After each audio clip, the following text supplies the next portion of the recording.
वंशर्षिभ्यो महद्भ्यो नमो गुरुभ्यः। सर्वोपप्लवरहितः प्रज्ञानघनः प्रत्यगर्थो ब्रह्मैवाहमस्मि ब्रह्मैवाहमस्मि। ॐ ईश्वरो गुरुरात्मेति मूर्तिभेदविभागिने व्योमवद्व्याप्तदेहाय दक्षिणामूर्तये नमः। ॐ शान्ति शान्ति शान्तिः। हरिः ॐ श्रीगुरुभ्यो नमः। हरिः ॐ।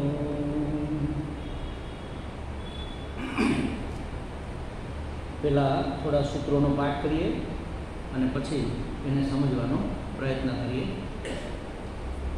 सूत्र 22 થી પાઠ કરીએ। આજે એક સૂત્ર આગળ ચાલીએ। તત્રાપि ન માહાત્મ્ય જ્ઞાન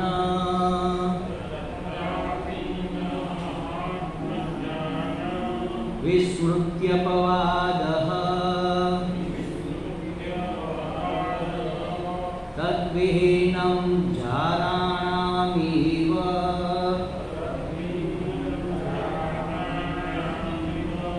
नास्त्येव तस्मिन् तत्सुखसुखित्वं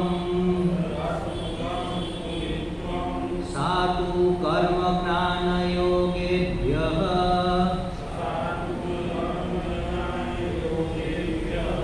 अत्यधिकतरा फलरूपत्वात् ईश्वरस्यापि अभिमानद्वेषित्वात् दैन्यप्रियत्वाच्च।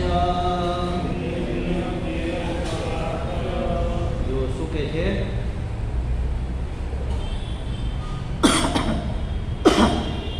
भक्ति कर्म ज्ञान અને વૈરાગ્ય કરતા અધિકતર છે। એટલે ભક્તિની જ્ઞાન વૈરાગ્ય અને યોગ સાથે તુલના કરે છે।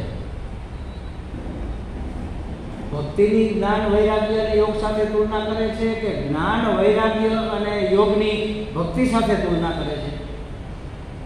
બે એક જ લાગે છે? એક જ નથી। અમારે સવારે વાત થઈ હતી, તમે નહોતા આવ્યા એટલે અત્યારે ફરીથી કરું છું। જે ઉત્કૃષ્ટ હોય ને એની સાથે સરખામણી કરાય। અરે ભાઈ તમે તો ગાંધીજી જેવા લાગો છો, એમ ન કહેવાય ગાંધીજી તમારા જેવા લાગે છે। ખ્યાલ આવ્યો? તો અહીંયા ઉત્કૃષ્ટ ભક્તિને પ્રસ્થાપિત કરવાની છે। નારદજીનો આશય ભક્તિને ઉત્કૃષ્ટ ગણવાની છે। તો એટલે શું કરવું પડે? આ ત્રણેય વસ્તુની સરખામણી ભક્તિ સાથે કરવાની હોય। જ્ઞાન કર્મ જ્ઞાન અને યોગ ભક્તિની સાથે એની તુલના કરવાની હોય। ભક્તિની આ લોકો સાથે તુલના ન કરવાની હોય। ત્યારે તો ખાલી વસ્તુ સામાન્ય જ ફેરફાર છે, પણ આપણે સમજતા નથી હોતા ને એક એક શબ્દની સ્થિતિ ક્યાં છે, એટલે આપણને આ બધી વસ્તુ પકડાતી નથી। આપણે કહીએ ઘણી વખત કે ભાઈ આ સમજાઈ ગયું, પણ હવે મને રાઈટ થઈ ગયો આ શું કહેવા માંગતા હતા, કારણ કે ત્યારે આપણે સૌનું સમજાય। વસ્તુ એક ને કોઈ શબ્દ રચના એ નહીં હોય, ખાલી એના સ્થાન બદલી જાય ને તો આખો અર્થ બદલી જાય। કર્મ જ્ઞાન અને યોગની કરતા ભક્તિ ચડિયાતી છે, એટલે એ ત્રણેયની તુલના ભક્તિ સાથે કરવામાં આવે। ભક્તિની તુલના એની સાથે અને તુલના કરી અને ભક્તિ એ બધા કરતાં કંઈક અધિક છે એવું પ્રસ્થાપિત કરવામાં આવે છે. એ આપણે કાલે જોયું હતું. કર્મ અને જ્ઞાનની વાત આપણે જોઈ ગયા, યોગની વાત આવી હતી. અમે સવારે થોડી ચર્ચા કરી, થોડું રિવિઝન કરી પછી આગળ ચાલીએ.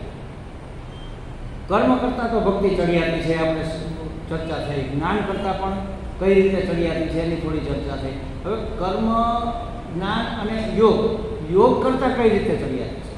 તો યોગ કેને કહેવાય? ચિત્તવૃત્તિ નિરોધ યોગ, આવી યોગશાસ્ત્રની વ્યાખ્યા છે. ગીતાજીની વ્યાખ્યા, ગીતાજીનો યોગ જુદો છે, સમજો. યોગ કર્મસુ કૌશલમ, એવી બધી વ્યાખ્યાઓ છે. કર્મની અંદર કુશળતાને યોગ કહેવાય. તો એટલે પણ યોગશાસ્ત્ર જે છે, અષ્ટાંગ યોગ જે છે, જેને આપણે રાજયોગ કહીએ, જેને આપણે ધ્યાન યોગ પણ કહીએ, એમાં ચિત્તવૃત્તિ નિરોધને યોગ કહેવામાં આવેલો છે. હવે નિરોધ શબ્દને સમજી લેવા જેવો છે. નિરોધ એટલે રોકાઈ રહેવું, ખાલી એટલો જ અર્થ નથી, પણ રોકી પાડવું, આવો અર્થ છે. જેમ કે અત્યારે આપણો દરવાજો ખુલ્લો છે, સત્સંગ ચાલુ છે, લોકો આવે છે અને એમાં કોઈને યાદ આવે કે મારે તો થોડુંક કામ છે, મારે જવું પડશે. મને યાદ આવ્યું, જો 6:30 તો મેં એપોઇન્ટમેન્ટ આપેલી છે અને હું તો અહીંયા આવી ગયો, સારું, હજી 5 મિનિટની વાર છે, બેઠા છે, 5 મિનિટ પછી નીકળી જવું તો જઈ શકે ને, દરવાજો ખુલ્લો છે. મેં રામસુખદાસજીના સત્સંગની વાત કરી હતી પહેલા દિવસે, તમને યાદ હોય તો. ઋષિકેશમાં રામસુખદાસજીનો સત્સંગ ચાલતો, હવે તો એનું શરીર છૂટી ગયું. સવારે 5 વાગે દરવાજો ખુલે, બધા લોકો અંદર આવી જાય, 5:30 દરવાજો બંધ થઈ જાય. 5:30 1 મિનિટની 2 મિનિટની વાર હોય ત્યાં દરવાજો બંધ થઈ જાય. પછી સત્સંગ પૂરો થાય ત્યારે જ ખુલે, ત્યાં સુધી દરવાજો તાળું મારી દે છે અને એક માણસ બેસાડી દે, ખુલે જ નહીં. તમારે જવું હોય તો તમે નિરુદ્ધ થઈ ગયા, તમે ફસાઈ ગયા. નિરુદ્ધ થઈ જાવ એટલે અહીંયા ફસાવી દેવું, ત્યાં એવી રીતે અટકાવી દેવું ત્યાંથી જઈ ન શકે. આનું નામ નિરુદ્ધ. જો દરવાજો બંધ થઈ ગયો એટલે નિરુદ્ધ થઈ ગયા. અત્યારે તમે આવી ગયા છો, તમે અટકી ગયા છો, પણ તમે સ્વતંત્ર છો જવા માટે, નિરુદ્ધ નથી. પણ અહીંયા એવો નિયમ કરે, ભાઈ આવી જાય બધા, 6:30 થાય એટલે તાળું મારી દેવાનું, તો નિરુદ્ધ થઈ જાય ને આપણે. બસ ભક્તિ અને યોગમાં મનની વૃત્તિઓને, ચિત્તની વૃત્તિઓને નિરુદ્ધ કરી દેવામાં, જબરદસ્તી પકડીને બેહાડી ક્યાંય જવા જ નહીં દેવાની. એને ઘડીક અમેરિકા જવું હોય ને ઘડીક પીઝા ખાવા જવું હોય તો ક્યાંય નહીં જવા દેવાની, ત્યાં જ રાખવાની. એના માટેના ઉપાયો છે, પ્રાણાયામ છે, પછી પ્રાણ વિક્ષણ છે, એ બધી વસ્તુઓને ધીમે ધીમે એનો અભ્યાસ કરતાં મન ઠેકાણે બેસી જાય, સ્થિર થઈ જાય, એક જગ્યાએ રોકાઈ જાય. એટલે એમાં બીજા કોઈ વિચારો, બીજા કોઈ સંકલ્પ વિકલ્પ ઉઠે જ નહીં, એનું નામ નિરોધ. હવે યોગશાસ્ત્ર શું કરે છે? એને પ્રકૃતિમાં નિરુદ્ધ કરે છે. પ્રકૃતિમાં નિરુદ્ધ કરવું એટલે શું? આપણી પંચભૂતાત્મક પ્રકૃતિ છે. ગરમી થાય છે તો ગરમી તો ભાઈ તેજસ તત્વનો પ્રભાવ છે, મારે શું લેવા દેવા એમ. મનને એના માટે કંઈ કરવાની જરૂર નથી, વિચાર કરવાની જરૂર નથી. કોઈ પંખો ચાલુ કરો, ગરમી થાય, જરૂર નથી. તેજસનો પ્રભાવ છે. ઠંડી લાગે છે તો જળ અને વાયુનો મિશ્ર પ્રભાવ છે. એટલે ટૂંકમાં પ્રકૃતિની અંદર મનને રોકી દેવું. યોગશાસ્ત્રમાં નિરોધ પ્રકૃતિમાં કરવામાં આવે છે, જ્યારે અહીંયા ભક્તિશાસ્ત્રની અંદર મનનો નિરોધ ભગવાનની અંદર કરવામાં આવે છે. ત્યાં આત્માનો નિરોધ પ્રકૃતિમાં થાય છે, અહીંયા આત્માનો નિરોધ પરમાત્મામાં થાય છે. એટલે વધારે ઉત્કૃષ્ટ તો પરમાત્મા કહેવાય ને પ્રકૃતિ કરતા. એમ તમે કારણ આપો છો એને રોકાઈ રહેવા માટેનું, અને એ કારણ પાછું એવું ઉત્કૃષ્ટ છે, કલ્યાણકારી છે. એમ પ્રકૃતિ તો કલ્યાણકારી થોડી છે, એ તો મિથ્યા છે. પરમાત્મા તત્વ એ ઉત્કૃષ્ટ સાધન છે. એટલે કે છે ભક્તિ આ રીતે પણ જીવાત્માને પરમાત્મામાં નિરુદ્ધ કરવાનું કામ કરે છે. એટલે યોગશાસ્ત્ર કરતાં એક સ્ટેપ ઊંચી ગણાય. હવે ત્રણેય વસ્તુ હકીકતમાં શું કરે છે? કર્મ યોગ હોય, જ્ઞાન યોગ હોય કે રાજયોગ હોય, એ બધા જ ભગવાનમાં આપણી સ્થિતિ કરવાનું કામ કરે. આપણે આ બધો યોગ શું કામ કરીએ? ભગવાનમાં આપણી નિત્ય સ્થિતિ થાય, ભગવાનમાં હું સ્થિર થઈ જાઉં, મારું મન ભગવાનમાં સ્થિર થઈ જાય. એટલે ભગવાનમાં સ્થિતિ થવાના આ બધા સાધન છે. સાધન છે ને, મારે હરિદ્વાર જવું હોય તો ટ્રેનમાં હું જઈ શકું, પ્લેનમાં જઈ શકું, એ બધા સાધન છે ત્યાં પહોંચવા માટે. તો ભગવાનમાં સ્થિતિ થવા માટેના આ સાધન છે. હવે જો આ ભક્તિ પણ સાધન હોય તો એમાં વિશેષતા ક્યાં રહે? કેવી રીતે ચડિયાતી થાય? તો કે સાધન તો છે પણ સાધ્ય હોતે છે. સાધ્ય એટલે ફળ. એમાં ફળ છે પરમાત્મામાં સ્થિતિ, અને ભક્તિમાં પરમાત્મામાં સ્થિતિ તો થાય છે, પણ સ્થિતિ થઈને પોતે ફળરૂપત્વા, એટલે શરૂઆતથી જ જો સાધન હોય ને એમાં શું હોય, દાખલા તરીકે ઝાડ છે તો ઝાડનું ઝાડ ફળ પ્રાપ્તિ માટેનું માધ્યમ છે, સાધન છે. ઝાડમાં રસ ન હોય, એમાં સ્વાદ ન હોય. તમે ડાળથી તોડીને આંબાને ચાવો તો કંઈ એમાં કેરીના રસનો સ્વાદ થોડો આવે? રસ તો ફળમાં જ હોય ને. અને રસો વૈસહ, પરમાત્મા રસ સ્વરૂપ છે, આનંદ સ્વરૂપ છે. એટલે આ ભક્તિ છે એ રસરૂપ છે. ફલત્વાદ એટલે રસત્વાદ. રસનો અર્થ જ ફળ ને ફળનો અર્થ રસ. આપણે એમ કહીએ કે અમે કેરી લાવ્યા તો ગોઠલાને છોતરા માટે થોડા લાવ્યા છે, રસ માટે લાવ્યા ને. એના સ્વાદ માટે, એના રસ માટે, એના ગર માટે આપણે એને લાવતા હોઈએ. એટલે ફળ જ્યારે કહીએ ત્યારે ફળમાં આપણો આશય તો એનો રસ જ છે, એનો ગર જ છે. બિયાન, ફળિયાન, ગોટલાન, છોતરાન એ આપણો આશય નથી ફળ માટે. કાંઈ પણ ભાઈ એપલ લીધા તો એપલની છાલ અને બીજ માટે થોડા લીધા છે આપણે. મોસંબી લીધી તો એના છોતરા માટે થોડી લીધી છે, એના રસ માટે લીધી છે. તો એવી રીતે આ ભક્તિ છે એ ફળરૂપા છે, ફલત્વાદ. આ ફળ સ્વરૂપે રહેલી છે. ફળરૂપા એટલે રસત્વાદ, રસરૂપે. હવે જુઓ, 3 કામ આ બધા સાધનો કરે છે. એક તો ભગવત પ્રાપ્તિ કરાવે છે, એક તો બીજી મુક્તિની પ્રાપ્તિ કરાવે છે, અને ત્રીજી સમાધિની પ્રાપ્તિ કરાવે છે. પછી કર્મયોગ હોય, જ્ઞાનયોગ હોય કે રાજયોગ હોય, ધ્યાનયોગ હોય, એ આ 3 વસ્તુની પ્રાપ્તિ કરાવે છે. ભક્તિ એ આ 3 વસ્તુની તો પ્રાપ્તિ કરાવે છે, પણ એ એના માટે મુખ્ય નથી. એ એના માટે અવાંતર ફળ છે, એટલે કે બાય પ્રોડક્ટ છે. કાલે આપણે વાત થઈ હતી કદાચ કે સવારથી, મને યાદ નથી, પણ શેરડીનું કારખાનું હોય, ખાંડસરી. એ ખાંડસરીમાં શેરડી પીલાવવા માટે આવે તો મુખ્ય એનો પ્રોડક્શન શું? ખાંડના ઢગલા ગુણીઓ ભરાય, એમાંથી જ એનો નફો, એની કમાણી બધું એમાંથી થાય. પણ ખાંડસરીમાં શેરડી પીલે એટલે છોતરા નીકળે, એના છોતા નીકળે ને. એ છોતા એમાંથી હવે એ લોકો પહેલાં તમને ખબર હોય તો બદામી કોળસા આવતા, એવા કોળસા બનાવે છે છોતરામાંથી, કપાસની સાઠીઓમાંથી. એટલે એને પ્રેસ કરી અને એમાંથી આટલા ગટ્ટા ટુકડા બનાવે. એટલે એ બળતણ તરીકે ગમે અહીંયા વાપરી શકાય. લઈ જવામાં, સાચવવામાં બધી રીતે સેવા. ઓલો ઢગલો હાથીઓનો કર્યો કેવડો થાય, એ ક્યાં સચવાય? એક હાથીઓ કે એક છોતરા હોય ને એના પેલા ગટ્ટા કરી નાખે કે કોતરો એક થાય અને બળવામાં સહેલું પડે. એ શું થયું? એના માટે ફેક્ટરી નથી, એ બાય પ્રોડક્ટ છે, એનું અવાંતર ફળ છે. પછી ગોળ ગરમ કરે એટલે એમાંથી ફીણ ને મેલ ને નીકળી જાય, પછી એમાંથી ખાંડ બને. જેવો ફીણ ને મેલ ને નીકળે ને એને મોલાસીસ કે, ગોળની રસી, આપણે દેશી ભાષામાં કહીએ મોલાસીસ. એ ઘણા ઉપયોગમાં આવે. દેશી દારૂ બનાવવામાં તો ખાસ આ લોકો વાપરતા હોય, સડી ગયેલા ગોળની મોલાસીસ. અને બીજે દવામાં ને બીજા ફેક્ટરીઓમાં ને પેલી ફર્નેસ ભઠ્ઠીઓ જે હોય ને લોઢું ઉગાડવા માટે, એમાં આ ગોળની રસી વપરાય. એના ઓલા બીબા ઢાળવામાં એમાં બધે વપરાતી હોય છે. એટલે તમે ફાઉન્ડ્રી પાસે જાઓ તો તમને સુગંધ આવે. એ ગોળની રસી બળતી હોય ને ઓલામાં ફાઉન્ડ્રીમાં, એટલે ગોળની ગંધ આવે આપણને. તો એ મોલાસીસ છે એની બહુ કિંમત હોય, અને કુંડીઓ હોજના હોજ ભરાઈ જાય. તો એમાં ઘણા બધા પૈસા મળે, ઘણી કમાણી થાય. પણ એ એનું પ્રોડક્શન નથી, એ બાય પ્રોડક્શન છે. તો એવી રીતે ભક્તિ એ ફળરૂપ છે. આ બધી વસ્તુઓ એના બાય પ્રોડક્ટ છે. ફળરૂપ છે એટલે આનંદ સ્વરૂપ છે. પણ પરમાત્મા પ્રાપ્તિ થઈ ગઈ, સિદ્ધિઓની પ્રાપ્તિ થઈ ગઈ, મુક્તિની પ્રાપ્તિ થઈ ગઈ, 4-5 પ્રકારની મુક્તિ થઈ કે પેલી સમાધિ લાગી ગઈ, આ બધા એના બાય પ્રોડક્ટ છે ભક્તિના. ભક્તિ તો પહેલાં જ્યારે શરૂ કરો ત્યારથી માંડીને પ્રાપ્તિ થાય ત્યાં સુધી ભક્તિ ફળરૂપ જ છે. પછી સાધન ભક્તિ હોય કે સાધ્ય ભક્તિ હોય, શરૂઆત કરીએ એટલે એને સાધન ભક્તિ કહેવાય. અને જ્યારે પરાભક્તિની પ્રાપ્તિ થઈએ, 24 કલાક 365 દિવસ આપણું મન એમાં જ રમમાણ હોય, ત્યારે એને સાધ્ય ભક્તિ કહેવાય. તો સવારે પણ વાત થઈ હતી કે ભાઈ ચિત્તવૃત્તિ ક્યારે નિરુદ્ધ થાય, એને આપણું મન કોઈ એક જગ્યાએ રોકાય ક્યારે રહે? જ્યારે બીજી બધી જગ્યાઓમાંથી મન પાછું વળી ગયું હોય. તો મને ધ્યાન લગાવવામાં હું બેઠો તો મને વિષયોની જો વાસના હોય, ખાણીપીણીની કાંઈ વાસના હોય, કંઈક જોવા કરવાની વાસના હોય, તો એ મને યાદ આવે ને કે હમણાં કેટલા દિવસથી હરિદ્વાર નથી ગયા, હા શું ગંગા કિનારો હોય ને શું મજા આવે, બાકડે બેઠા હોય, ઠંડી ઠંડી હવા આવતી હોય, એ બધા વિચારો આવે. પણ મારા માટે ભગવત દર્શન વધારે મહત્વના હોય, વધારે મને પ્રિય હોય, અને એ મારા મગજ ઉપર કબજો જમાવીને બેઠા હોય, તો મને બીજો કાંઈ વિચાર આવે ખરો? તો એ જ વિચાર આવે ને મને. એટલે મારી ચિત્તવૃત્તિ નિરુદ્ધ ક્યારે થાય?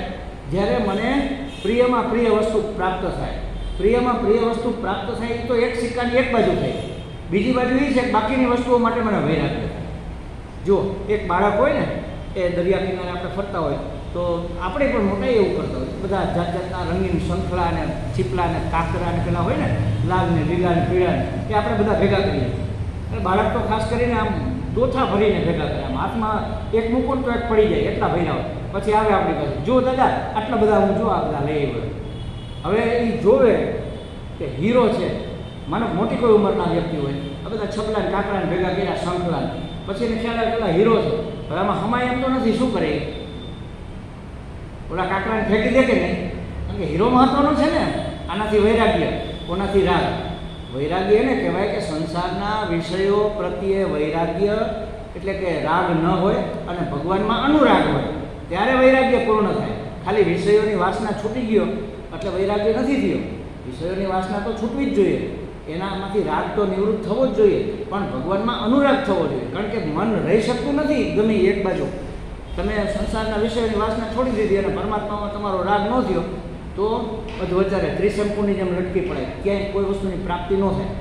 વિષયોની વાસના છૂટે, એના માટેનો રાગ છૂટે અને પરમાત્મા માટેનો અનુરાગ થાય. રાગને અનુસરીને જે ઉત્કૃષ્ટમાં રાગ થાય એને અનુરાગ કહીએ. તો આ છબલા અને કાંકરા રંગીન જે પાચિકા હતા એના માટે મારો રાગ નિવૃત્ત થયો, અને પેલા ડાયમંડ હીરો હતો એના માટેનો અનુરાગ થયો. આ રીતે વૈરાગ્ય થાય, અને તો મારી ચિત્તવૃત્તિ અહીંયા નિરુદ્ધ થાય.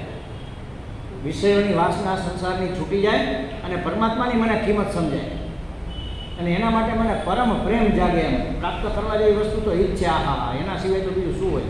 આવું જ્યારે એનું મહત્ત્વ સમજાય, જ્યારે આપણને એની કિંમત સમજાય, એનું મૂલ્ય સમજાય, એનું મહત્ત્વ સમજાય, ત્યારે આપણે એને છોડવા ન માગીએ. ત્યાં આપણું મન અટકી જાય. સામાન્ય આ ક્ષુલ્લક દાખલો આપણે આપીએ, પિક્ચરોમાં બધે જોતા હોય છે, જીવનમાં અનુભવી થતા હોય છે. કોલેજમાં દીકરા દીકરીઓ ભણે છે. હવે કોઈ એક છોકરી મનમાં વસી ગઈ, પછી તમે 17 દીકરીઓ બતાવો ને એના લગ્ન કરવા, એ ઓલી જ યાદ આવે કે નહીં, મારે લગ્ન એની યાદ જ કરવા છે. એ એક મનમાં બેસી જ ગઈ, એક વસ્તુ જ બેસી ગઈ મનમાં એને.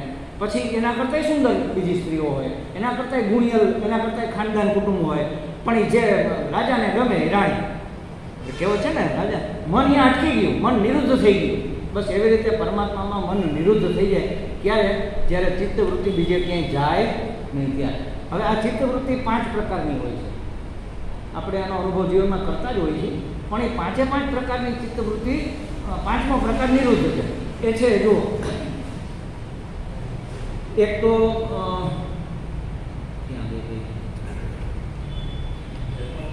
હા, એટલે વિક્ષિપ્ત ને એ બધી ક્ષિપ્ત વિક્ષિપ્ત, હા, ક્ષિપ્ત વિક્ષિપ્ત, મૂળ, એકાગ્ર અને નિરુદ્ધ. આ 5 પ્રકારની ચિત્તવૃત્તિ આપણી છે. હવે ક્ષિપ્ત એટલે આપણને આ શાસ્ત્રના શબ્દો ન સમજાતા હોય તો ઘણી વખત આપણને કહે ને આજ મારું મન બેચેન છે. ક્ષિપ્ત એટલે બેચેન. અને વિક્ષિપ્ત એટલે એના કરતાં થોડીક વધારે ખરાબ સ્થિતિ, એમ ટૂંકમાં વિહવળતા જેને આપણે કહીએ, અસુખ, અહક થાય છે. આજ મને આવું કહીએ ને આપણે દેશી ભાષામાં, અહક થાય એટલે અસુખ થતું હોય, વ્યાકુળતા. વિક્ષિપ્ત એટલે જાતની વ્યાકુળતા. તો ક્ષિપ્ત વિક્ષિપ્ત, પછી મૂળ. મૂળ એટલે કંઈ સમજાય જ નહીં, બેર મારી ગયો હોય મગજ, કે શું કરવું કંઈ સમજાતું નથી મને. તો આવું ઘણી વાર થઈ, મગજ બેર મારી ગયો, એ મૂળ અવસ્થા. મૂળ એટલે મોહિત થઈ જવું હોય, કોઈ જગ્યાએ મન મારું આમ અટકી જાય, ત્યાંથી આગળ કામ જ ન કરે, સૂજે જ નહીં, કાંઈ રસ્તો જ ન સૂજે, તો એને મૂળ અવસ્થા કહેવાય. અને સારામાં સારી વસ્તુ છે એકાગ્રતા. મન એકાગ્ર થઈ જાય કોઈ એક વિષયમાં, તો એ વિષય પકડાય, એ સમજાય, એ ઓળખાય, એ બધું એની આપણે સિદ્ધિ પ્રાપ્ત કરી શકીએ એકાગ્રમાં. પરમાત્મા પ્રાપ્તિ માટે મનની એકાગ્રતા બહુ જરૂરી છે. મન ચંચળ છે ને, અહીંથી અહીંથી ભાગે છે, દોડે છે. હવે ચંચળતા દૂર કરવા માટેનો ઉપાય છે ઉપાસના. ઈશ્વરની ઉપાસનાથી ચંચળતા દૂર થાય, સેવા કર્મથી અથવા કર્મયોગથી રાગદ્વેષ નિવૃત્ત થાય, એટલે મનના મેળ નીકળે. મળ એને કહેવાય, મળ. 3 વસ્તુઓ આપણા જીવનમાં આપણને પરમાત્મા પ્રાપ્તિ કરતાં અટકાવે છે: મળ, વિક્ષેપ અને આવરણ. આ શાસ્ત્રમાં જાણીતા શબ્દો છે. મળ એટલે મેળ, અને કેટલી જાતના મળ છે? પાર વગરના છે ભાઈ. કામ, ક્રોધ, લોભ, મોહ, મદ, માત્સર્ય, દંભ, આ બધા મળ જ કહેવાય. એ બધાને એક શબ્દમાં કેવું હતું? રાગદ્વેષ. ગમતી વસ્તુ હોય એના માટે રાગ અને અણગમતી હોય એના માટે દ્વેષ. આ રાગ દ્વેષ. તો એ રાગ દ્વેષ કર્મયોગથી દૂર થાય. અને કર્મયોગ એટલે સેવા. સેવા એટલે જેમાં બદલાની કોઈ ભાવના ન હોય, કોઈ સંકલ્પ ન હોય કે હું આમ કરીશ તો આમ થશે, મને આ પ્રાપ્ત થશે, મારા વખાણ થશે, મારી પ્રશંસા થશે, મારી આબરૂ વધશે, મને કમાણી થશે. કોઈ અપેક્ષા નહીં. મને બધા ભલો માણસ કહેશે, સારો માણસ, એવી પણ કોઈ મને થેન્ક યુ કહેશે, આવી અપેક્ષા નહીં. એવી રીતે જ્યારે આપણે કોઈ કામ કરીએ તો એને સેવા કહેવાય. અને એનાથી આપણા રાગ દ્વેષ નિવૃત્ત થાય. ધીમે ધીમે ધીમે મેલ ધોવાતો જાય. હવે રાગ દ્વેષ નિવૃત્ત થઈ ગયા. કોઈ માટે રાગ નથી, કોઈ માટે દ્વેષ નથી, કોઈ માટે ગમો નથી, કોઈ માટે અણગમો નથી. રાગ દ્વેષ એટલે ગમો ને અણગમો. આપણે દેશી ભાષામાં, સાદી ભાષામાં કહીએ તો આ વસ્તુ ગમે ને. પણ ગમો અણગમો એટલે રાગ દ્વેષ નથી. ગમો અણગમો તો સંસ્કાર વશે હોય ઘણી વાર. જેમ કે માની લો કે આપણા સાઉથના કોઈ મહાત્મા આવે અને તમે એને જમવાનું પીરશો તો પહેલાં એ ભાત ખાય. કેટલા ખાય? આટલા. આપણે આખા ઘરને થઈ જાય એટલા ભાત એને એકને જોઈએ. એ ભાત મૂકીએ ખાય. રોટલી તો ખાવી તો ખાય, નહીં તો રોજ ખાય. આવ એકાદી ખાવી તો ખાય, બસ બાકી ભાત. અને પંજાબના કોઈ મહાત્મા આવે તો એ ઘઉંની વસ્તુ, ચણાની વસ્તુ એ પહેલાં ખાય. એ ભાત તો ખાલી આટલા લે પહેલાં, શાસ્ત્ર પૂરતા, આપણે સુકન પૂરતા. આપણે ગુજરાતીઓ બેની વચ્ચે છીએ ને, એટલે 6-8 રોટલી ખાય અને થાળી ભરીને ભાતે ખાય. અને પછી એ મોટી ફાન કરીને બેસીએ. તો આપણે ગુજરાતી છીએ ભાઈ, આપણે તો બે બાજુનો લાભ લઈએ ને એમાં ગુજરાતમાં. અને એક વખત હમણાં અમારે રાજકોટમાં એક બેન છે, સત્સંગ કરાવે, કોલબેન, તમે નામ સાંભળેલું છે. એના ભાઈ બેંગ્લોર હતા, હજી છે બેંગ્લોર. એ ગયા પહેલી વખત તો પાડોશમાંથી એક વિદ્વાન બ્રાહ્મણ એને મળવા માટે, અને કર્મકાંડી જબરજસ્ત મોટું તિલક કરેલું ને એનું નામ પ્રખ્યાત, બહુ વિદ્વાન અને કર્મ. તો એ નીચે બેસી ગયા, બેન ઉપર બેઠા હતા પલંગ ઉપર. એ કે નહીં, અહીંયા ઉપર તો ના ના બેસે કે તમારી સામે. તો કેમ? પણ મારામાં શું એવી વિશે? એ કે તમે વેદાંત ભણાવો છો ને? તો કે હા. તો પછી તમે જ્ઞાની પુરુષ કહેવાય. અરે અમે તો તમારા જેવા નસીબ લઈને જ નથી જન્મા. એ કે તો ભાઈ અમે શું એવા નસીબ? તમારો ગુજરાતમાં જન્મ થયો છે. મધ્ય ભારત અને મધ્ય ભારતથી ઉપરના ભારતમાં જન્મ થાય એ બહુ મોટું પ્રારબ્ધ કહેવાય. બોલો, આપણને છે કિંમતે નહીં. વિશ્વના કોઈ પણ દેશ કરતાં ભારત દેશમાં જન્મ લેવો એ દુર્લભ છે. ભારત દેશમાં પણ ઉત્તર ભાગમાં, બે ભાગ કરીએ, ઉત્તર બાજુના ભાગમાં, ઉત્તર ભારતમાં જન્મ લેવો એ વધારે દુર્લભ છે. દક્ષિણ ભાગમાં ઓછું, એનું મૂલ્ય ઓછું છે. ખરેખર ભક્ત લોકો તો દક્ષિણમાં જ છે. એ તો ઓફિસર હોય તો તિલક કર્યા વગર કોઈ ઓફિસે ન જાય. ધોતીઓ પહેર્યું હોય, માથે કોટ પહેર્યો હોય, પણ તો તિલક કરીને જાય. આપણે તો ચાંદલો કરવામાં શરમ આવે. આપણા છોકરાને કહ્યું છે ચાંદલો કરીને કોલેજ જાય. ઠીક છે, થોડા સ્વામિનારાયણ લોકો કરે છે, ભક્તિભાવ છે એટલે, બાકી તો નથી કરતા આપણે. એટલે એ ઉપાસનાથી આપણું મનની ચંચળતા દૂર થાય, રાગદ્વેષ દૂર થાય. ગમો અણગમોની વાત કરતા હતા તો ઉત્તર ભારતના હોય તો એને ઘઉં ને એ વસ્તુ ગમે, એના માટે ગમો હોય. બાકીની વસ્તુ તો ગમો અણગમો એટલે રાગદ્વેષ નથી, એ સંસ્કારવશ પણ હોય. પણ ગમો જ્યારે દ્રઢ થઈ જાય, ઘટ્ટ થઈ જાય, અને અણગમો જ્યારે ઘટ્ટ થઈ જાય ત્યારે આપણે રાગદ્વેષ કહીએ. એટલે દ્વેષ એટલે નફરત જ થઈ જાય ઈશ્વર, એના માટે ક્રોધ જ ઉત્પન્ન થાય. અને રાગ એટલે આસક્તિ જ ઉત્પન્ન થાય. તો આસક્તિ અને નફરત આ બે વસ્તુ તો મેલ જ કહેવાય ને. એટલે એ સેવાભાવથી, કર્મયોગથી દૂર થાય. અને મનની ચંચળતા છે એ ઉપાસનાથી. એક ભગવાન, બસ ભગવાનનું ધ્યાન કરીએ, ભગવાનના જપ કરીએ, ભગવાનનું કીર્તન કરીએ, ભગવાનની કથા સાંભળીએ, ભગવાનનું સ્મરણ કરીએ, જે કંઈ કરીએ તો મન આપણું એક જ ઠેકાણે રહે ને. આપણે વાત થઈ હતી કે અહીંયા જ થઈ હતી કે રૂપમાંથી મને યાદ નથી, પણ મન ચંચળ છે, બીજે ભાગે છે. તો શું કરવાનું? જ્યાં જઈએ નીચે ભગવાન મૂકી દેવાનું. એટલે પેપરની વાત કરી હતી ને, યાદ છે કોઈને? હા, આપણે શું છે કે રમત હોય છે એવી, અમે જ્યારે સોશિયલ ગ્રુપમાં હતા ત્યારે આવી રમત રમાડતા. કપલ હોય ને, આમ કપલ ઊભા હોય, 2, 3, 4 કપલ. હવે રમતમાં શું હોય, અહીંથી દોડીને તમારે સામે પહોંચવાનું, પણ પગ જમીનને અડવો ન રહે. તો કેમ દોડવું? તો એમના ઘરવાળા છે ને બૈરા, એને છાપું આપવામાં આવે. એટલે જેવો આમ ભાઈ પગ મૂકે નીચે છાપું મૂકી દે, બીજો પગ મૂકે બીજું છાપું મૂકી દે, ઓલું લઈને પછી વળી આગળ બીજું મૂકે, વળી આગળ બીજું, ફટાફટ મૂકતા જાય. અને ઓલો પગ સામે પહોંચી જાય ત્યાં સુધી એનો પગ જમીનને અડે ન અડે ને. જે પહેલો પહોંચી જાય જીતી ગયો. હવે આપણું મન ચંચળ છે. બધા મહાત્માઓને બધાએ આ પ્રશ્ન પૂછ્યો જ હશે, અને બધાના મનમાં આ પ્રશ્ન હશે કે મન બહુ ચંચળ છે, મન ભાગે છે, ધ્યાન કરવા બેસે ને તો મન સ્થિર નથી રહેતું. તો હવે એનું શું કરવું? અચ્છા, ધ્યાન કેનું કરવાનું છે? ભગવાનનું. તો જ્યાં જાય બધું ભગવાન બનેલો છે કે નહીં? જ્યાં જ્યાં નજર મારી ઠરે હરિતું જ હાજરી, બધે ભગવાન જ છે. તો કૂતરો યાદ આવે તો કૂતરા ભગવાન, ચોર યાદ આવે તો ચોર ભગવાન, કાગળ મૂકી દો ભગવાન. જે છે એ મન જ્યાં જાય એ ભગવાન સ્વરૂપે જોવો એને. હવે ક્યાં જશે? જ્યાં જાય ભગવાનમાં જ જશે. એકમાં જ થઈ ગયું ને અગ્ર, એકાગ્ર. આને કહેવાય એકાગ્ર. મનની એકાગ્રતા એ ઉપાસનાથી આવે. બધે જ ભગવાન જોવા, ભગવાનને જ યાદ કરવા, ભગવાનમય જીવન જીવવું, આનું નામ ઉપાસના. એટલે મન ગમે ત્યાં જાય ને કદાચ જશે તો ભગવાનમાં જ. આવા ભક્તો થઈ ગયા છે ચોર ભગવાન.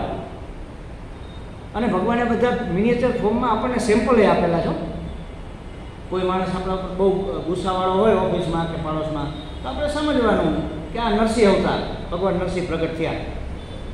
કોઈ આપણને છેતરી જાય, ઠગી જાય, તો સમજવાનું કે હા બટુક ભગવાન આવ્યા, વામન અવતાર. વામન અવતારે આનામાં પ્રવેશ કર્યો એટલે મને એ છેતરી. ભગવાને છેતરાતા ને બલિરાજાને નહોતા છે. બધું સર્વસ્વ આપી દેવું એટલે બલિદાન આપણે કહીએ. બલિદાનમાં પછી કાંઈ વધે નહીં, અહીંથી આપી દેવાનું, માથું જ આપી દેવાનું. એટલે સમજવાનું વામન ભગવાન. જે આપણા જીવનમાં, આપણા સંપર્કમાં, સમાજમાં આવતા હોય ને એ દરેક અવતાર ભગવાનને લીધા. કોઈ ગંધારું ગોગરું આપણને જોવા મળે તો સમજી લેવાનું વારાહ અવતાર. ભૂંડ બન્યા હતા ને ભગવાન, વારાહ બન્યા હતા. એ તો કીચડ કાદવમાં જ હોય મોઢું ગાલેલું. આ વારાહ અવતાર છે. કોઈ ગંધારો ગોગરો માણસ આપણને એના માટે નફરત ન થઈ જાય. ભગવાને અચ્છા આ સ્વરૂપે પ્રગટ થયા. કોઈ લૂંટારા આવે તો ભગવાન પેલા નરભેરામને લૂંટી ગયા ને એને કેમ કીધું? હેંડી હાલી ઠાકોર આવ્યા, જન નરભાના વસ્ત્ર લીધા. લોક કહે છે કોળીવાળા. લોકો એને લૂંટારો સમજે. ભગવાનને જોતા તો આવીને મારે આપવાય ન પડ્યા, એની મેળા સામેથી આવીને મને ઉતારી ગયો. બોલો ચોર ભગવાન. આ સાધનાથી, આ ઉપાસનાથી મનની ચંચળતા ક્યાં જાય? પછી મન હાથ જોડીને ઊભું રહે, ભાઈ સાહેબ હવે તું કેમ? અત્યારે આપણે એ કેમ કરીએ છીએ, પછી એ આપણે કહીએ એમ કરે. કારણ કે ક્યાંય તમે જ્યાં જવું એને છૂટ જાતો કરે. આ ક્યાં જાય છે? ક્યાં જાય? પેલું બીજે ઠેકાણું જ ન મળે તો એક તૂતક ઉપર પક્ષી બેઠું હતું અને એ સ્ટીમર મધદરિયે પહોંચી ગઈ. બુલબુલ હતું, આંખો બંધ કરીને સૂઈ ગયું હતું. આંખ ખોલી જોયું એટલે ચાલી પર પાણી ભાગો જલ્દી ઉડીને આમ ગયું. ક્યાંય કિનારો જ ન દેખાય. પાછું આવી બેસી ગયું, થાકી ગયું. પૂર્વમાં જઈ અને પાછું આવી ગયું. પછી એમ થયું આમ કિનારો હશે. પશ્ચિમમાં ગયું, ક્યાં અહીં સુધી દોડ્યું, થાકી ગયું, પાછું આવીને બેસી ગયું. ઉત્તર ગયું, દક્ષિણ ગયું, ઊંચું ગયું, ક્યાંય કિનારો જોવા ન મળે. હવે જાય ક્યાં? ફરજિયાત તૂતક ઉપર જ આવીને બેસવું પડે ને. જ્યાં જાય ત્યાં પાણી પાણી, ઠેકાણું જ નથી. તો જ્યાં મન જાય ત્યાં કોઈ વિષય જ નથી. વિષય રૂપે ભગવાન જ ભગવાન. ક્યાં જવાનું છે? ઠેકાણા દઈ હાથ જોડીને કહી દે ભાઈ સાહેબ હવે તું કહે. ખ્યાલ મન આપણને અત્યારે નચાવે પછી મન નાચે. આ ઉપાસનાથી થાય મનની એકાગ્રતા. એટલે ક્ષિપ્ત, વિક્ષિપ્ત, મૂળ અવસ્થા અને આ એકાગ્ર અવસ્થા. એકાગ્રતા ન થાય તો યોગશાસ્ત્રમાં એને નિરુદ્ધ કરવાનો ઉપાય છે. મનને રોકી રાખવું જબરદસ્તી એક વિષયની અંદર, એને કહેવાય નિરુદ્ધ. આ 5 પ્રકારની મનની સ્થિતિ હોય છે. એ સંસારથી મનને વાળી લેવા માટે આ બધું સમજવું પડે અને એ રીતે એનો સંપૂર્ણ નિરોધ બધા જ ઉપાસના માર્ગમાં થાય છે. પણ ભક્તિમાં, ભગવાનમાં નિરોધ કરવામાં આવે એટલે શ્રેષ્ઠ. એને ભક્તિના પ્રવાહમાં ભગવાન છે એ મુખ્ય છે. તો આ બધાનું ફળ જો ભગવાનની પ્રાપ્તિ હોય તો એ તો એક સાધન થઈ ગયું ને. ભક્તિ સાધન નથી, ભક્તિ તો સાધન છે અને સાધ્ય પણ છે. એટલે ફળરૂપ પણ છે, ફળરૂપત્વાદ. અને આ બધી એની બાય પ્રોડક્ટ છે. મુક્તિ ને સમાધિ ને બધું તો એના માટે અનુષંગિક છે. વસ્તુ તો જોઈએ આપણે. હવે એક મહત્વની વસ્તુ,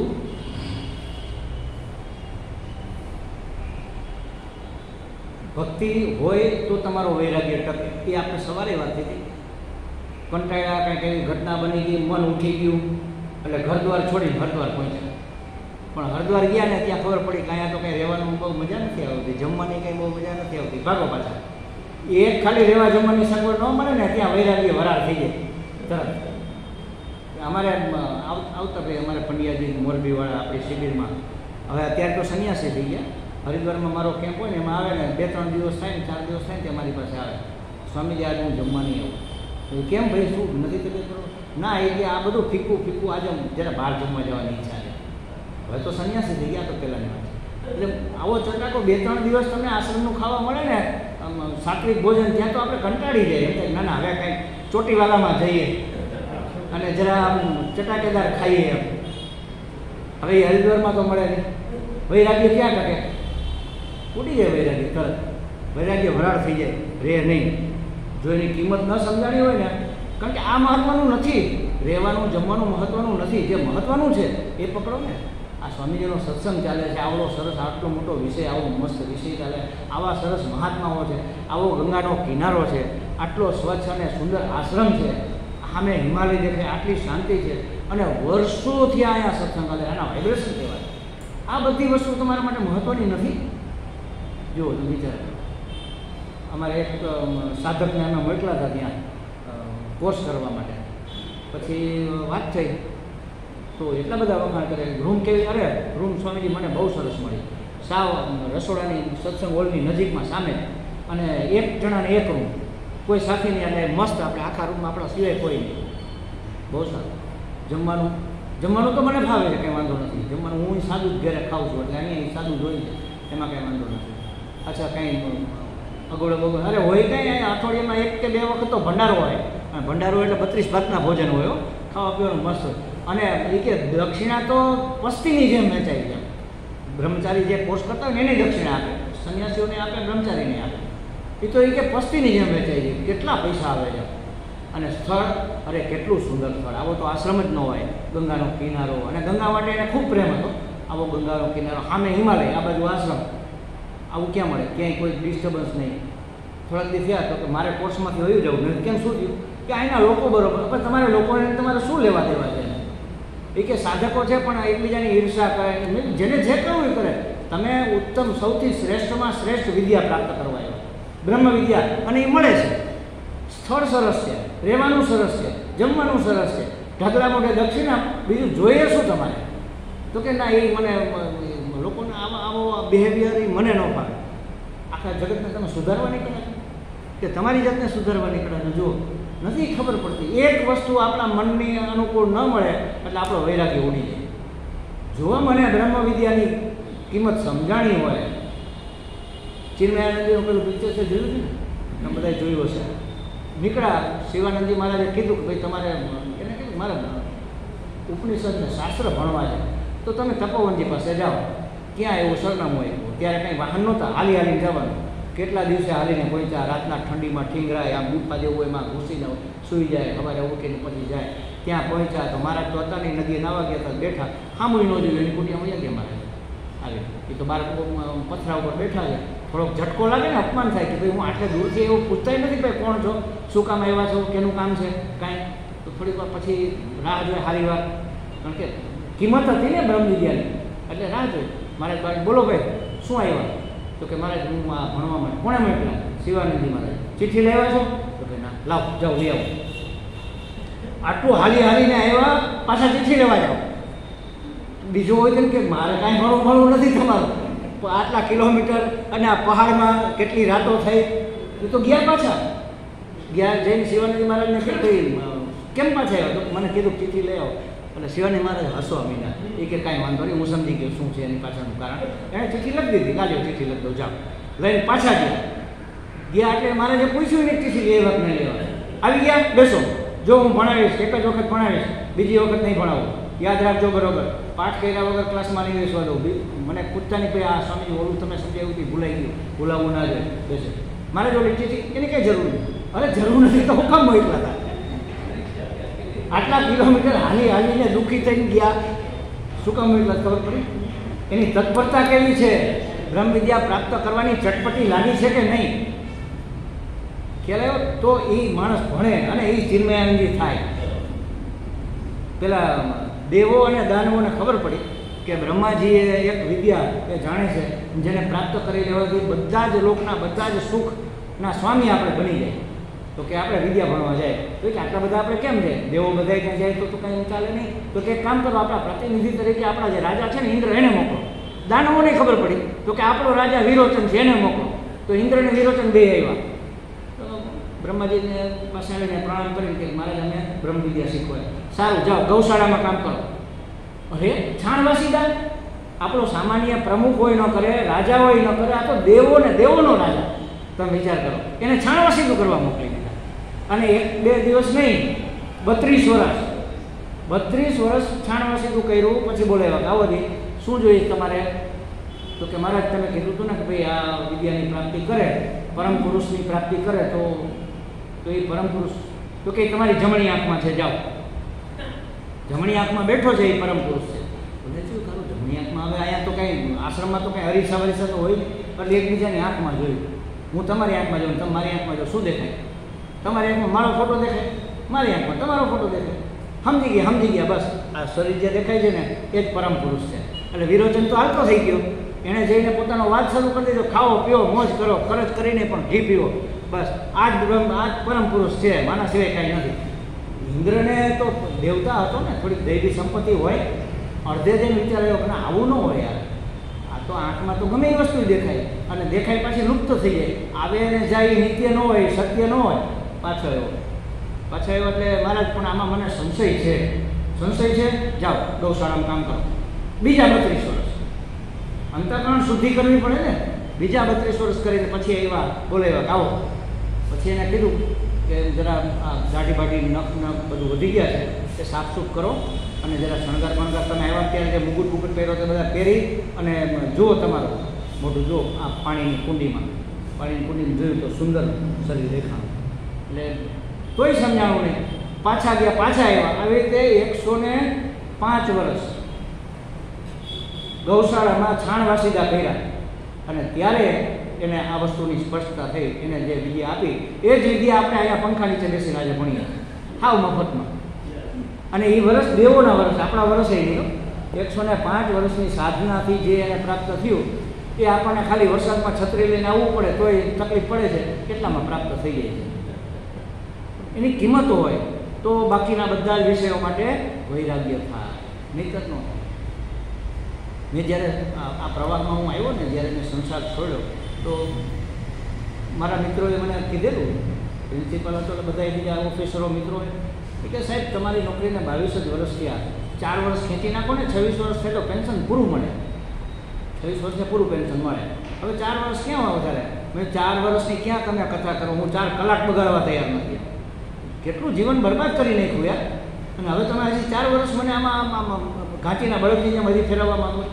એક દિવસે નહીં, 4 વર્ષ ક્યાં, એક દિવસની આજ અને અત્યારે ગયું, વાત પૂરી થઈ ગઈ. મૂકી તે છોકરાઓને ચાવી સોંપી દીધી, ધંધા પાણી સમજાવી દીધા, જાઓ તમે જાણો, તમારું કામ જાણો.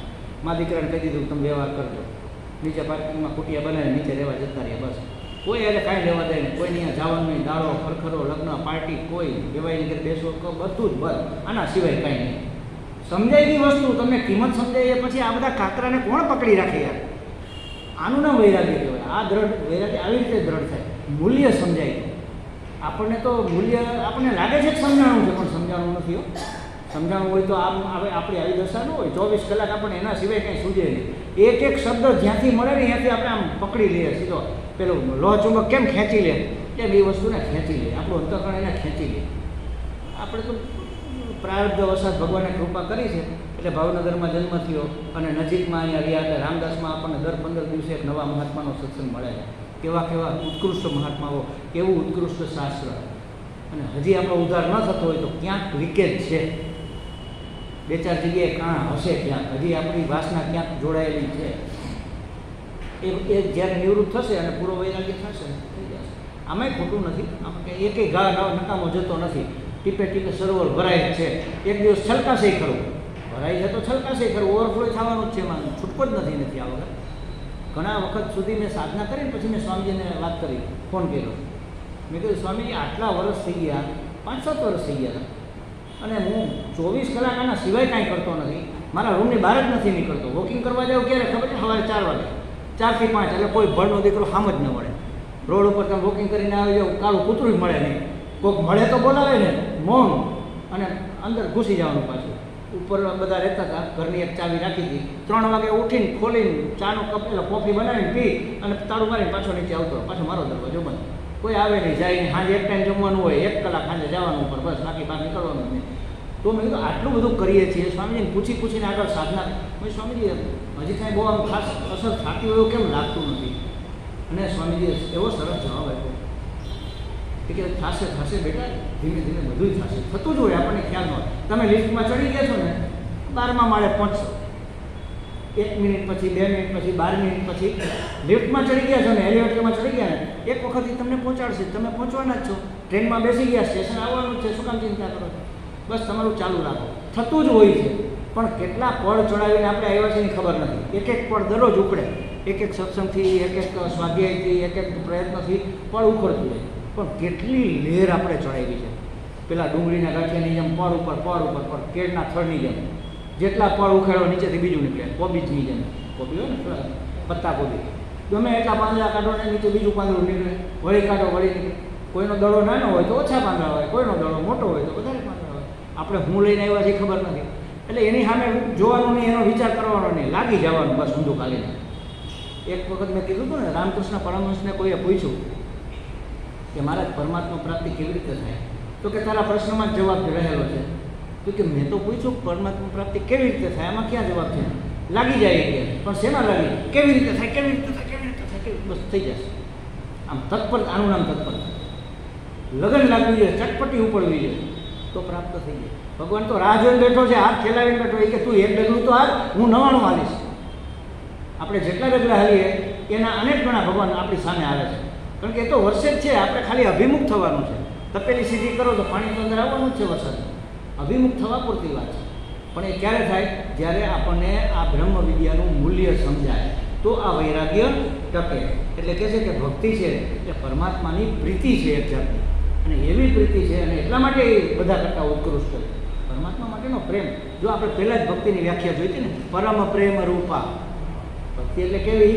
પરમ પ્રેમ. પરમ એટલે મહાનમાં મહાન, બધું એની અંદર સમાય જાય એટલો પરમ, એને મહાન કહેવાય. બૃહત્વાત બ્રહ્મ. અને એટલે આપણે એને પરમાત્મા કહીએ. જો અહીંયા આપણને જે અનુભવ હોય એને આત્મા કહીએ, અને આત્મા કહેતા જરા સંકોચ થાય એટલે આપણે જીવાત્મા કહીએ. જીવાત્મા એટલે પરિચ્છિન્ન આત્મા, અને બધે જ વ્યાપેલો છે. બધાનો આત્મા જેમાં અંદર સમાયેલો છે એ પરમાત્મા, પરમાત્મા. પ્રેમ, પરમ પ્રેમ. કોઈ એક વ્યક્તિ માટે, એક ઘર માટે, એક પરિવાર માટે, એક ગામ માટે પ્રેમ હોય તો એ પ્રેમ. પણ બધા માટે, મનુષ્ય, પશુ, પક્ષી, સ્ત્રી, પુરુષ, પથ્થર, પાણી, બધા માટે પ્રેમ હોય એને પરમ પ્રેમ. એનું નામ ભક્તિ. હવે જો પરમ પ્રેમ રૂપા હોય તો શું બાકી રહે એમાં પછી? તો એ પરમાત્મા માટેનો જો એવો પ્રેમ થાય તો સંસારના વિષયોમાંથી આપણો પ્રેમ પગ પાછો ખેંચાઈ જાય. પછી અહીંયા જવાની જરૂર નહીં. કારણ કે જે જોઈએ એ તો મળી ગયો. હવે આની શું જરૂર? શું ફીફા કાઢવા?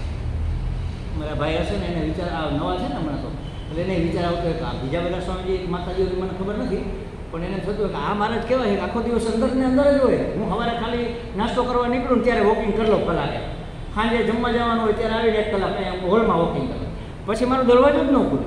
એને આખો દિવસ અંદરની અંદર શું કરતા હશે, કેમ ગમતું હોય? પણ ક્યાંય જવાની જરૂર ક્યાં છે? હું અત્યારે મારી ત્યાં રાજકોટમાં મારી કુટિયા છે ને, સવારે 1 કલાક ખુલે, વોકિંગ કરવા નીકળું અને નીચે પાર્કિંગમાં કરી લઉં. કેટલા વાગે જાવ ખબર છે? સવારમાં વહેલો. બધા ઉઠે ને એની પહેલાં પાછું અંદર ગુફામાં ઘૂસી જવાનું. એ કુટિયા એ ગુફા જ છે. પછી દરવાજો ખોલવાનો જ નહીં ને. મારે આમાંથી ટાઈમ નથી, આમાં સમય ઘટે છે. ક્યાં ગામની પળોજણ કરવા જઈએ? કેટલું હજી જાણવાનું બાકી છે, કેટલું અંદરથી ચોખ્ખું કરવાનું બાકી છે, કેટલા પળ ઉખેડવાના બાકી છે. અને બીજે થૂના મારીએ. થૂના મારવા શબ્દ સાંભળો ને? સાંભળો છે? હું નાનો હતો ને ત્યારે એક વખત મારા ફાધરે મને કીધું, જા ખેતરમાં પેલું સામે સેઢા ઉપર હાથી છે ને એમાં હંજો છે, એ હંજો લઈ આવો. મને ખબર નહીં હંજો એટલે હું, એટલે ધોસરી ને એને બાંધવાનું જે દોરડું ને બધું હોય ને એ સરંજામમાંથી સંજો એવો શબ્દ બની ગયો. મૂળ સરંજામ, હંજો. એટલે હું તો બધા આટા મારવા ગોતું, આ હંજો કંઈક નવું હશે, આ તો દોહરું છે, આ તો વરદ છે, નાળું છે, આ તો ફલાણું છે, આ ખરબ, બધા સાધનને ઓળખે. તો હંજો એટલે શું હશે? એટલે લઈને આવ, શું કરસ તું? વળી હું કંઈ બોલું નહીં, ખીજાય ને વળી. અરે શું થૂના મારે છે? મને કે શું થૂના મારે? એટલે ફાફા મારું. શું થૂના મારે છે? અત્યારે પગમાં પડ્યું એ ધોસરી નાળું એ બધું હંજો કહેવાય. ત્યાં ખબર પડી કે આને હંજો કહેવાય. લઈને ગયું. જ્યાં સુધી ખબર ન હોય ત્યાં શું કરીએ? ફાફા મારીએ ને, એને થૂના માર્યા.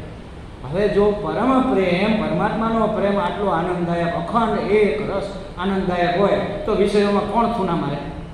કોણ ફાફા મારે? ભાઈ અહીંથી મને સુખ મળે, માથી સુખ મળે, ઢીકડેથી સુખ મળે.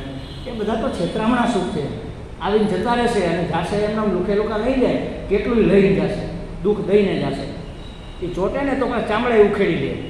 અમુક ઓલી આગરી આવતી ખબર હોય તો પીઠમાં દુખતો કાળા કલરની ડામરની, તમે એને ઉખડજો, ઉખડે નહીં, મટી જાય પછી મહિને દિવસે પલળીને ધીમે ધીમે ઉખડે, અને તોય છેલ્લે તો ચામડું ઉતેડી જ દે. આ સુખ બધા સંસારના વાસના વિષયોના સુખ આવા છે. થોડુંક સુખ આપે એવું લાગે આપણને, આપતા નથી, ઉલટાના ચામડા ઉતરડી લે. આ વસ્તુ જેને સમજાઈ ગઈ એ કોણ એની પાછળ એવા હેઠા જગતના હેઠા વિષયોને ભોગવવામાં કોણ રુચિ ધરાવે? આ ભક્ત તો ન જ ધરાવે. એટલા માટે ભક્તિ વિશેષ છે. આ રીતે ફળરૂપા છે કે અંતિમ વસ્તુ એને પકડાઈ ગઈ છે, બાકી હવે બીજે ક્યાંય ફાંફા મારવાની જરૂર નથી. અને આ અંતિમ સત્ય એને સમજાઈ ગયું છે. તો કહે છે કે ભક્તિ, જો આ બે વસ્તુ છે, વૈધિક ભક્તિ ભગવાનને ચાહે અને પરાભક્તિમાં ભગવાન ભક્તિને ચાહે. જ્યારે હું ભગવાનને ચાહું ત્યારે વિધિપૂર્વકની વૈધિક ભક્તિ કહેવાય. ભગવાન મને, ભાઈ હું દ્રૌપદી મુર્મુને ઓળખું હોય, તમે ઓળખો? તમે ઓળખો? આપણે તો ઓળખીએ, પણ એ આપણને ઓળખવા જોઈએ ને. આપણે ઓળખીએ શું કામ? એનો શું લાભ મળવાનો? ખ્યાલ આવ્યો? હું ભગવાનને યાદ કરું ત્યાં સુધી તો બરાબર છે, એ ભક્તિ છે, શરૂઆતની સાધન ભક્તિ. પણ ભગવાન મને યાદ કરે, નરસિંહ મહેતાને યાદ કરતા, મીરાબાઈને યાદ કરતા, વાત કરે, દેવી બેઠા હોય, આપણે પિક્ચરમાં જોઈએ ને, ધાર્મિક પિક્ચરોમાં જોતા હોય, વિષ્ણુ ભગવાન બેઠા હોય, લક્ષ્મીજી પગ દબાવતો હોય, ભગવાન બેઠા બેઠા અચાનક હસવા પડે કે શું થયું ભગવાન? જો આમ જો મારો ભક્ત કેવો સરસ નિર્દોષ છે. ભગવાન ભક્તને યાદ કરતા હોય, એની લીલા જોતા હોય ભક્તની, ત્યારે એ ભક્તિ પરાભક્તિ કહેવાય. તો કહે છે કે ભાઈ આ ચિત્ત શુદ્ધ થયું એ તો બરાબર છે, અને શુદ્ધ થાય તો બધું તત્વ પણ સ્પષ્ટ થાય. તો આમાં એક વસ્તુ જો આવી છે, જો સકામ ભક્તિ હોય કે નિષ્કામ ભક્તિ હોય, ભગવાનના દર્શન તો થાય જો, અને એનો ક્રમે છે એ તમને કહી દઉં. એ કદાચ તમને ખ્યાલ નહીં હોય, પણ એ છે જો ભગવત દર્શન કેવી રીતે થાય. સૌથી પહેલાં જે સગુણ ભક્તિ કરતા હોય, કૃષ્ણ છે, રામ છે, આ બધા એ સગુણ ભક્તિ થાય. તો તમારી ભક્તિ એટલી બધી વધે વધે વધે વધે વધે તો સ્વપ્નમાં ભગવાનના દર્શન થાય. પહેલાં સૌથી પહેલાં સ્વપ્નમાં દર્શન થાય. પછી એ ભક્તિ હજી વધે એટલે ધ્યાનમાં દર્શન થાય. તમે ધ્યાન કરવા બેઠા હોય તો ભગવાન તમારી સામે આવે, ધ્યાનમાં દર્શન થાય. પછી પ્રત્યક્ષ દર્શન થાય. એનાથી વધે એટલે તમારી સામે હાજર થાય ભગવાન ઈશ્વર, મોઢું મલકાવતા હોય પછી જતા રહે, ક્ષણિક દર્શન આપીને જતા રહે, ખાલી દર્શન જ આપે, માત્ર દર્શન. એથી ભક્તિ વધે એટલે તમારી સાથે વાતચીત કરે, ભગવાન સાથે વાતચીત થાય. ઘણા ભક્તો ભગવાન રામકૃષ્ણ પરમહંસ કાળી મારે વાતચીત કરતા જ ને, એની યારે વાત કરતા કે માં તે આજે આ મેં તારા માટે બનાવ્યું તો આ તો દેખાતું જ નહીં, આ ફલાણું તો તે આ દૂધ બનાવ્યું તો કઢીર કેમ તે ન પીધું, ખાંડ ઓછી છે પોતે ચાખી દો. ના માં બરાબર છે, બીજા કોઈક જોઈ ગયા આ તો એઠું કરે છે, કાઢી મૂકવાના. પછી ખબર પડી તારે આ તો પરાભક્તિમાં છે, આવો તો કોઈ પૂજારી ન હોય એમ, આ તો ભક્ત પુરુષ છે. એટલે પછી વાતચીત કરે પછી એનાથી ભક્તિ વધે એટલે ભગવાન એને સેવા સોંપે, ભગવાનની સેવામાં જાય. એટલે ભગવાન જે કહે એને સુજાડે એ સેવાઓ કરે. બધું જ ભગવાન છે એટલે સમાજની સેવા કરે, કોઈ વ્યક્તિની સેવા કરે, કોઈ દવાખાને. શિવાનંદજી મહારાજ જો દર્દીઓની સેવા કરતા, ભગવાનની સેવા કરતા, દર્દીઓની ન કરતા. એના મને એવું નહોતું કોઈ દર્દીને. દરિદ્ર નારાયણ, જનતા જનાર્દન, એટલે ભગવાન સ્વરૂપે જ એની સેવા થતી હોય. એટલે ભગવાન એને સેવા સોંપે. અને જ્યારે ભક્તિની પરાકાષ્ઠા આવી જાય, અંતિમ છેડો, ત્યારે ભગવાનની અંતરંગ લીલાઓમાં એને પ્રવેશ મળે. નરસિંહ મહેતા શિવજીની ભક્તિ કરતા જ પહેલાં શરૂઆતમાં શિવજી પ્રસન્ન થયા કે બોલ માગો શું જોઈએ છે, શું તમને આપું? તો કે તમને હોય વલ્લભ અને જે હોય દુર્લભ એ આપો. વલ્લભ એટલે પરમ પ્રિય, તમને જે સૌથી વધારે પ્રિય હોય શું છે? તો કે મને તો નારાયણ પ્રિય છે. તો એ નારાયણ પાસે શું દુર્લભ છે? તો કે રાસલીલા, એમાં કોઈને પ્રવેશ ન મળે. તો કે મને એ દેખાડો. અને નરસિંહને લઈ ગયા ભગવાન, અને પેલી મસાલ જાલીને ઊભો રહ્યા, જોવે રાસ. મસાલ સળગી ગઈ, સળગતી હાથ સળગવા માંડ્યો, ચામડું બળે, ટીપા પડે આમાંથી ચામડી. તો એનું એમાં તો ધ્યાન જ નથી. એવા તલ્લીન ભગવાનની રાસલીલામાં, આ અંતરંગ લીલામાં પ્રવેશ મળે એ ભક્તિની પરાકાશ અંતિમ. આ સગુણ ભક્તિની વાત. નિર્ગુણ ભક્તિમાં, સગુણ ભક્તિમાં ભગવાનના દર્શન પ્રાપ્ત થાય, ભગવાનના દર્શન જોજો. અને નિર્ગુણ ભક્તિમાં ભગવાનનું દર્શન પ્રાપ્ત થાય. હવે નામાં નુંમાં શું કહે છે? ભગવાનના દર્શન એટલે સ્થૂળ સ્વરૂપે, આકૃતિ સ્વરૂપે આપણી સામે હોય. અને ભગવાનનું દર્શન એટલે ભગવાનની દ્રષ્ટિ, ભગવાનની ફિલોસોફી, ભગવાનની સમજણ, ભગવાન જે દ્રષ્ટિ આ જગતને જોવે છે એ દ્રષ્ટિ મને પ્રાપ્ત થાય. ખ્યાલ આવ્યો? આપણે દર્શન શાસ્ત્ર કહીએ છીએ ને, એ દર્શન, ભગવાનનું દર્શન. નિર્ગુણ નિરાકારના જે ઉપાસક હોય એને ભગવાનનું દર્શન, એને દ્રષ્ટિ પ્રાપ્ત થાય કે સાચું શું છે જગતમાં. એટલે એ જ્ઞાન માર્ગના પ્રવાસી હોય, અને ભગવાનના દર્શન જે જમતા હોય એ ભક્તિ માર્ગના પ્રવાસી હોય. ખ્યાલ? તો આ વસ્તુ સ્પષ્ટ થાય. અને જે સગુણ ભક્ત હોય એ તત્વને જોઈ શકે, અને જે નિષ્કામ ભક્ત હોય અથવા નિર્ગુણ ભક્ત હોય એ તત્વને જાણી શકે. જુઓ, જોવું અને જાણવુંમાં ફેર કરો ને. જોવું એટલે નજરે દેખે, જાણવું એટલે એના વિશે સમજ. બસ આ જ દર્શનનું દર્શન ને ના દર્શનમાં આટલો ફેર છે. જોવું આપણે જોઈએ છીએ, જાણીએ છીએ, બધું જાણીએ છીએ કે નથી જાણતા. અમારે એક દ્વારકાવાળા સ્વામી જે હતા, સ્વામી રામતીર્થ, કહેતા જાણતા સબ હે માનતા કોણ હે. આપણે બધા જાણીએ છીએ અહમ બ્રહ્માસ્મિ, જે છે એ પરમાત્મા છે. What is Ishwara. અમારા દયાનંદ મહારાજ એવું બોલતા, જે છે એ ભગવાન છે, ઈશ્વર છે. જાણી ગયા આપણે. હવે આપણને ખુરશીમાં ઈશ્વર દેખાય છે? એમાં તો ઠીક આ બાજુમાં બેઠો એમાં દેખાય છે. આ મારી જગ્યા ઉપર થઈ ગયો છે, હું દરરોજ અહીંયા જ બેસું છું. આખો ક્લાસ પૂરો થાય ત્યાં સુધી અંદર બળતરા થાય, એમાં ભગવાન ન દેખાય આપણને. દેખાય છે? ભગવાનના દર્શન, ભગવાનનું દર્શન. નું દર્શન છે ને બહુ ઉત્કૃષ્ટ વસ્તુ. એટલે જાણી લીધું આપણે બધું જ ભગવાન છે. માયનું નથી. માય અહમ બ્રહ્માસ્મિ, હું બ્રહ્મ છું. માની ગયા? જાણી તો લીધું આપણે. કોકે કીધું એટલે આપણે જાણી ગયા. પણ માનવામાં એવું ખરું? जानना बुद्धि की शिक्षा है और मानना मन की दीक्षा है. हृदय मानવું છે ને દિલ માનવું છે. તમે કહો છો વાત સાચી પણ મારું મન નથી માનતું. આપણે આવું ઘણી વાર કહી છે, ખબર છે?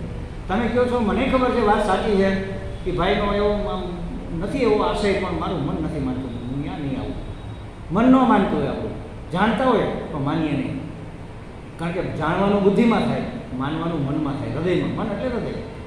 વસ્તુ બૌદ્ધિક પ્રાપ્તિ થાય જુદી વસ્તુ, પછી એ હૃદયસ્થ થવી જોઈએ. ઘણાને આમ કળકળાટ બધા શ્લોક ને સ્તોત્રને આવડતું હોય, કંઠસ્થ હોય ને એ હૃદયસ્થ થવું જોઈએ. હૃદયસ્થ થવું એટલે આચરણમાં ઉતરવું, એના વ્યવહારમાં એ વસ્તુ દેખાય, સ્પષ્ટ દેખાય.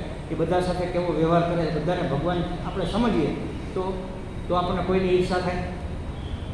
જો આપણે બધાને ભગવાન જાણી લઈએ તો કોઈની ઈર્ષા થાય ન થાય. કોઈની ઈર્ષા, કોઈનો તિરસ્કાર કરીએ, બધું જ ભગવાને તો કોઈનો કરીએ અપમાન, તિરસ્કાર. કોઈની હિંસા કરીએ એ તો કરી જ ન શકીએ. હિંસા તો બિલકુલ ન કરી શકીએ. એક વખત ગાંધીજીને કોઈ અંગ્રેજનું આમંત્રણ આવ્યું. કંઈક હશે એની ઘરે, કંઈક પ્રસંગ હશે, પાર્ટી હશે, સગાઈ હશે, સેરેમની હશે, રિંગ સેરેમની કે ગમે. અને ગાંધીજી વખતે તો મોટા માણસ તરીકે, મહાત્મા તરીકે પ્રખ્યાત હતા. એટલે એને આમંત્રણ આપ્યું. આ પધારતો કદાચ ત્યાંના કર્નલ કે એવા કોઈ મોટા ઓફિસર હતા કે પછી રાજ્યપાલ હોય, ખબર નહીં. પણ એને આમંત્રણ આપ્યું. ગાંધીજીને આમંત્રણ આપવા એમાં કે ભાઈ આ રીતના કાલે મારે ત્યાં પ્રોગ્રામ છે ને, આપ પધારો. તો ગાંધીજી કે હા જરૂર આવીશ. કે ગયા એટલે પહેલાં એના સેક્રેટરી ને મહાદેવભાઈ દેસાઈને બધા, એને બાપુ આપણે અંગ્રેજની ઘરે જઈશું, એની હાલત આપણને વાંધો વિરોધ હાલે છે, એને ઘેર થોડું આપણે જવાય. અરે ભલા માણસ, સૌની અંદર જ્યારે રામ વસે છે તો હું કોનો તિરસ્કાર કરું? મને અંગ્રેજો સામે કોઈ વાંધો નથી. એની નીતિઓ સામે વાંધો છે, એના નિયમો સામે વાંધો છે, એના શાસન સામે વાંધો છે. એ માણસ છે, એના હૃદયમાં રામ છે. તો કે સૌના હૃદયમાં રામ વસે છે તો હું કોનો તિરસ્કાર કરું? હવે જ્યારે આપણને સૌના હૃદયમાં રામ દેખાય તો કોઈનો તિરસ્કાર કરી શકીએ? કોઈની ઈર્ષા કરી શકીએ? કોઈની હિંસા કરી શકાય? ક્યારે ન થાય? જ્યારે માનવું થાય ત્યારે. જાણવું તો થઈ ગયું, જાણતે તો સબ એમ, માનતા કોણ? બસ જેટલું એક વખત રામસુખદાસજીને કોઈએ પૂછેલું કે ભગવાન કેવી રીતે પરમાત્મા પ્રાપ્તિ થાય અને એના માટે કયું મારે જ્ઞાન પ્રાપ્ત કરવું, શું ભક્તિ કરવી? તો કે કશું જ કરવાનું નથી. તમને લાગે છે તમે બંધનમાં છો, તમે દુઃખી છો, તમે સંસારી છો, આ બધું માનેલું છે. માના હુઆ ના માના કર દો, વાત ખતમ. આ માનેલું જ છે ને, બંધન છે અને આસક્તિ છે એના પર, આ બધું જ માનેલું છે. હું તો આવો છું, તું તો આવો છો, આ બધી આપણી માન્યતાઓ. માના હુઆ ના માના. આ ભગવાન છે, ભગવાન ખેલ કરે છે, વેશ ભજવે છે. હીરો હિરોઈન જે કંઈ હોય એ ખરેખર વિલનનો જે રોલ ભજવતો હોય એ દુષ્ટ માણસ હોય એવું જરૂરી નથી. પેલો અત્યારે કોણ છે, રાણા કોક છે, વિલનનું કામ કરે છે, રાણા નામ તો ભૂલી ગયું. માણસ તરીકે બહુ સજ્જન છે અને મહાન કવિ છે, બહુ સારો માણસ છે. પહેલાંના જમાનામાં પ્રાણ હતો, લોકોને ગાળો આપતા, અને બહુ સજ્જન માણસ હતો. કેટલા બધાને તો એ મદદ કરતો. એટલે વિલનનો રોલ ભજવે એટલે એ ખલનાયક જ હોય એવું જરૂરી નથી. તો ભગવાન આ બધા વેશ ભજવે છે. કોઈ નાલાયકનું, કોઈ ખોટાનું, કોઈ જૂઠાનું, કોઈ છેતરવાળાના, આ બધા જ રોલ ભગવાન ભજવે છે. એટલે એ વાસ્તવમાં એ એવો નથી, આ તો એનો રોલ છે, આ તો એ વેશ નાટક કરે છે, એ ખેલ કરે છે. આવું જેને સમજાય કે કોઈનો તિરસ્કાર કરે, કોઈનું અપમાન કરે, કોઈની ઈર્ષા કરે, કોઈની હિંસા કરે, ન કરે. કારણ કે જાણવાનું બુદ્ધિનું હતું ને, હવે હૃદયમાંથી માનવાનું આવી ગયું. જાણતા સભે માનતા કોણ? બસ માના હુआ ના માના કર દો, और ના માના હુआ માન લો કે હું ભગવાનનો અંશ છું, સનાતન અંશ છું, સુખ રાશિ છું. પેલું રામાયણ રામચરિતમાનસમાં આવે ને, સુખ રાશિ. રાશિ એટલે ઢગલો. સુખનો તો હું ઢગલો છું, એમ એનો ખજાનો. સુખ સ્વરૂપ, સુખનો ઢગલો એટલે સુખ રાશિનો અર્થ એ જ થાય, સુખ સ્વરૂપ છું, સ્વરૂપથી જ સુખ છું. આપણે ખરેખર સ્વરૂપ તો જાણતા જ નથી હોતા, જોયેલું નથી હોતું. કદાચ મેં પહેલા દિવસે વાત કરી, તમે સોનું જોયું છે કે નહીં? બધાએ સોનું જોયું છે? સોનાને ઓળખી આપણે સોનું જોયું જ નથી હો, તમારી જાણ ખાતર. મેં ચેઇન જોયો છે, પછી ચેનને તોડી નાખો, ચેનની કળીઓ જોઈ છે, એ કળીઓને સીધી કરી નાખો તો ટુકડા જોયા છે, ટુકડાને ઓગાળી નાખો તો સળીઓ જોયો છે, સળિયાને ઓગાળી નાખો તો લગડી થઈ જાય. સોનાની લગડી જોયો છે, એનો રવો ભૂકો જોયો છે, સોનું જોયું છે? ખ્યાલ આવે? એના રૂપને હું ઓળખું છું, એના સ્વરૂપને તો અપરોક્ષ અનુભૂતિ આને કહેવાય. ભગવાનની અનુભૂતિ કેવી રીતે થશે? ખબર પડી જાય કે આ સોનું છે, ભલે ગમે તે સ્વરૂપમાં હોય. પછી ભૂકો હોય, લગડી હોય, સળીઓ હોય, તાર હોય, કટકા હોય, કળી હોય કે ચેન હોય, એ તો સોનું ગમે તે સ્વરૂપે. એટલે ગમે તે સ્વરૂપે ગમે ત્યાં બિરાજો, પ્રભુ મારા વંદન, પ્રભુ મારા વંદન. ગમે ત્યાં ગમે તે સ્વરૂપ છે તો ભગવાન. આ સ્થિતિ ભક્તની હોય એટલે વિશિષ્ટ છે. ભક્તિ બીજા બધા કરતાં વિશેષ છે. તો એ વૈદિક ભક્તિ છે એ ભગવાનને ચાહે, અને પરાભક્તિને ભગવાન ચાહે. ખ્યાલ આવ્યો? દ્રૌપદી મુર્મુને હું જાણતો હોય ત્યાં સુધી તો ઠીક છે, પણ એ મને જાણે તો કામ થઈ જાય. બસ ભગવાન જ્યારે મને યાદ કરે તો કામ. એટલી ભક્તિ આપણી વધવી જોઈએ કે ભગવાન આપણી ચિંતા અમે કરે જ છે, આપણને ખબર નથી. એ જ કરે છે, બીજું કોણ કરે છે? આપણામાં શું ત્રેવડ છે? હાથ આમ ઊંચો કરવાની ત્રેવડ નથી. હમણાં જરા કંઈક થાય ને પેલું શું કહેવાય, એટેક આવી જાય છે ને, પેરાલિસિસ. આમ હાથ ઊંચો ન થઈ શકે, આમ થઈ જાય, મોઢું આમ થઈ જાય. હમણાં તો સારું હતું ને, લે દાદા વયા ગયા, હમણાં તો અડધી કલાક પહેલાં તમે ઓટલે બેહીને વાતો કરતા હતા, એટેક આવ્યો ને. એક આમ ફટાકડો ફૂટે એટલી વારે નથી લાગતી. ભગવાને સાચવા છે આપણને. મારી તમારી વચ્ચે કેટલા જંતુઓ હશે, એમાંથી એકાદું જંતુ લાગી જાય ને તો માણસની પથારી પડી જાય. આ માસ્કને આપણે શું કામ પહેરવું પડે? બધું સલામતી માટે ભલે પહેરીએ, બરાબર છે, કાળજી રાખીએ, પણ આ તો ભગવાન બચાવે છે ભાઈ. વાહન વ્યવહાર કેવો તમે જુઓ છો ને, બે ભામ હાલતા હોય. આપણે તો શાંતિથી એક બાજુ નિરાતે જતા હોય, અચાનક આવીને કોઈ ઠોકી દે, શું કરીએ? ભગવાન બચાવે છે. નથી ભટકાતા, નથી પડતા, નથી મરતા, નથી કંઈ થતું. ભગવાન બચાવે. આપણે પાણી પીએ છીએ શુદ્ધ છે? તમે એવું માનો છો? તો લેબોરેટરીમાં લઈ જાઓ, ખબર પડે એમાં કેટલા જંતુઓ અને કેટલા રોગના કણ ને બધું છે. છતાં એ બધું પચી જાય છે આપણને. ભગવાન પચાવે, ભગવાન બચાવે. સાંજે હોઈ જાય, સવારે ન ઉઠીએ તો આપણા છોકરાઓ ભગવાન ઉપર કેસ કરે ભગવાન ઉપર, ભાઈ ફલા બધાના દાદાને ઉઠાડ્યા, મારા દાદાને કેમ ન ઉઠાડ્યા? ઉઠાડે છે, જુઓ, સુવાડે છે, ઉઠાડે છે, ભગવાન જ બધું કરે. કેટલું કરે છે, પણ આપણા માટલા રીઢા થઈ ગયા છે. આપણા ચશ્માના કાચ ઉપર ધૂળ જામેલી છે, એટલે આપણને દેખાતું, ભક્તને દેખાય. ભક્તિ એનું જ નામ, ચોખ્ખું થવાનું નામ ભક્તિ. આપણા કાચ ચોખ્ખા થઈ જાય, સ્પષ્ટ દેખાય કે હા ભગવાન આ સ્વરૂપે, ભગવાન આ ચોર ભગવાન, કૂતરા ભગવાન, આ ભગવાન, બધા જ સ્વરૂપે ભગવાન. એક ચોર મહાત્માના ઘરમાં ઘૂસીને ચોરી કરીને જતો હતો ને, તો પેલા મહાત્મા પાછળ દોડ્યા, એટલે મારા ઓશિકાની જે 5 રૂપિયા રહી ગયા, ચોર ભગવાન ઉપર લેતો જાય. પેલા સંતની કથા તો સાંભળી જ છે, પેલો રોટલો લઈને ભેગા તો વાને ઘી લઈને દોડ્યા કે કૂતરા ભગવાન તમારા ગળામાં ખૂટ છે, આ જરા ચોપડી તો લેવા દો. તમે વિચાર કરો, એને કોઈ દુઃખી કરી શકે? એ થાય દુઃખી? દરેક સ્વરૂપે ભગવાન છે, ગમે તે સ્વરૂપે બેઠા હોય ને વંદન જ થાય, બીજું થાય જ નહીં. એટલે કહે છે કે ભક્ત જ્યારે શરૂઆત કરે ત્યારે ભગવાન અને યાદ કરે, પણ એની ભક્તિ એ કક્ષાએ પહોંચે તો એને ખ્યાલ આવી જાય કે હવે ભગવાન મારી ચિંતા કરે. અમે ઉત્તરકાશી 2012માં અમે શિબિર કરેલી, અને આ નારદ ભક્તિ સૂત્રના પહેલાં 4 સૂત્રો લીધા હતા 2012માં. અને ત્યારે 2011માં એક સુનામી આવ્યું હતું, તમને ખબર હોય તો. એટલે એ આશ્રમ નીચેથી ધોવાઈ ગયો હતો, ઉપરથી આમ લટકતો હતો, અને પછી ચણતર કામ ચાલુ હતું. એટલે અમે ગયા એટલે ચણતર કામ બંધ કરેલું. હવે અઠવાડિયું બંધ. હવે આ સત્સંગ હાલે ત્યાં સુધી આ તમારે ઠક ઠક નહીં કરવાનું. ત્યાં માતાજી છે, હતા, અત્યારે તો નથી હવે, તપોવનીમાં માં સુભદ્રા દેવી એનું નામ હતું, પણ તપસ્વી હતા એટલે તપોવનીમાં તરીકે પ્રખ્યાત હતા. પછી હું દરરોજ સત્સંગ કરું, પછી આવીને બેસે, પછી કે સ્વામી હિન્દીમાં બોલો ને, એટલે પછી મેં હિન્દીમાં આખો સત્સંગ લીધો, એટલે એને મજા આવે કે કેટલા વર્ષો પહેલાં મારા ગુરુજી પાસેથી જે વાતો સાંભળી હતી એ આજે પાછી સાંભળવા માટે બહુ ખુશ થયા. પછી અમે જઈએ એને મળવા માટે ઉપર સત્સંગ કરવા માટે. તો માં આ સુનામી એવું ત્યારે કે હું તો અહીંયા ઊભી જોતી હતી, એક ભાઈ આવી મારું બાવડું ચાલીને ખેંચી ગયા કે નીચેથી બધું સાફ થઈ ગયું, હમણાં પડશે તમે વયા જાઓ હાલો. એ તો આમ એ કે હું જોતી હતી ભગવાને જે 11મા અધ્યાયમાં જે વર્ણન કર્યું છે ને રૌદ્ર રૂપનું, આહા, ભગવાને મને રૌદ્ર સ્વરૂપના દર્શન કરાવ્યા, કેવા મોજા ઉછળે અને કેવડા પથ્થર ત્રણેય ખબર છે અમે જોયા, એક એક મકાન જેવડા પથ્થર, એવડા પથ્થર ત્રણેયના આશ્રમની સામે આવી ગયા. આશ્રમમાં એક પગ નીચે મૂકો એટલે સીધા ગંગાજી હતા, ત્યાં 2 ગંગા 80 ગંગા અને ગંગાજીનો સંગમ થાય છે. એટલે એવા ફોર્સથી એટલા મોટા મોટા પથ્થરો હોય. અમે દરરોજ સવારે તડકામાં એની ઉપર બેસીએ ધ્યાન કરવા માટે પથ્થર ઉપર. માતાજી જોતા હતી કે હું તો રૌદ્ર ભગવાન મને દર્શન આપે એમ જોતી હતી, તો કોઈક મને ખેંચી ગયું બાબુજાને કે માં હાલો નહીં તો વયા જાઓ. પછી આ બધું પતી ગયું, મંદિર તો એનું નીચે હતું, ભગવાન એમ નમ હતા, કારણ કે તો પેલી માર્બલની મૂર્તિ હોય ને ચોંટાડેલી, એટલે એ કાંઈ એને કાંઈ થયું નહીં, અને મંદિરના પ્રોટેક્શનમાં હોય એટલે બાકીનું બધું તણાય. અંદર ગારો કીચડ ભરાઈ ગયું, સાફ કર્યું, જોયું તો મારી ઓલી જપની માળાની પેટી મળે નહીં, બહુ ગોતી પણ એ ગઈ. મેં કીધું તો પછી હવે એ કે આટલા વર્ષ મેં ભગવાનના જપ કર્યા, એ માળા લઈ ગયો, હવે એ કરશે મારા જપ. આ સ્થિતિ હતી બોલો એની. એ કે હવે એ મારા જપ કરશે, એટલે એને લઈ લીધી માળા. હવે મારે શું કામ કરવા, હું કાંઈ નથી કરવાની, હવે બહુ મેં કહી રહ્યા, હવે એ કરશે એટલે તો એ માળા લઈ ગયો એને મારા જપ કરવા દે. જો વિચાર કરો, આ સ્થિતિ ભક્તની હોય, આ જ્ઞાની ભક્ત છે. તો આવી સ્થિતિ જ્યારે એટલે ભક્તિ વિશેષ છે આ બધા કરતાં. આના વિશે થોડી વાતો છે. આગલું સૂત્ર પણ આપણે હવે શરૂ કરવાનું છે, આપણે કાલથી શરૂ.